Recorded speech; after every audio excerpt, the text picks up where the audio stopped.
বৃষ্টির দিনে এরকম গরম গরম ধোয়া ওঠা খিচুড়ি থাকলে সাথে আর কিছুই চাই না। চলো আজকের রেসিপিটা তোমাদের সাথে শেয়ার করবো। প্রথমেই আমি খিচুড়ির জন্য চাল আর ডালটা ভালো মতন ধুয়ে এর মধ্যে নুন স্বাদ মতো হলুদ দিয়ে দিয়েছি। আর আলুটাও সেদ্ধ হতে দিয়েছিলাম সাথে, যেটা স্কিপ হয়ে গেছে। আর সাথে দুটো তেজপাতা দিয়ে সেদ্ধ করতে দিয়ে দিলাম। এদিকে আমি মশলা কষাবো, তার জন্য কড়াইতে তেল দিয়ে সাদা জিরে, গরম মশলা আর তেজপাতা দিয়ে ভালো মতো সেটাকে নাড়িয়ে নিয়ে এর মধ্যে পেঁয়াজ কুচি লাল লাল করে ভেজে আদা, রসুন, শুকনো লঙ্কা সাথে টমেটো দিয়ে ভালো মতো মশলাটা কষিয়ে নিচ্ছি।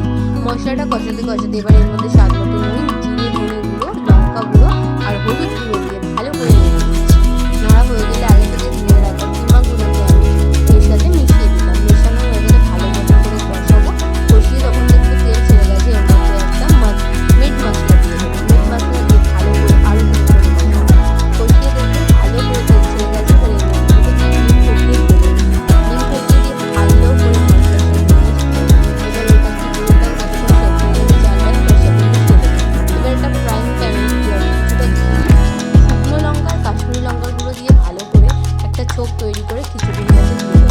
এবার এর মধ্যে দেবো গোলমরিচের গুঁড়ো, গরম মশলা,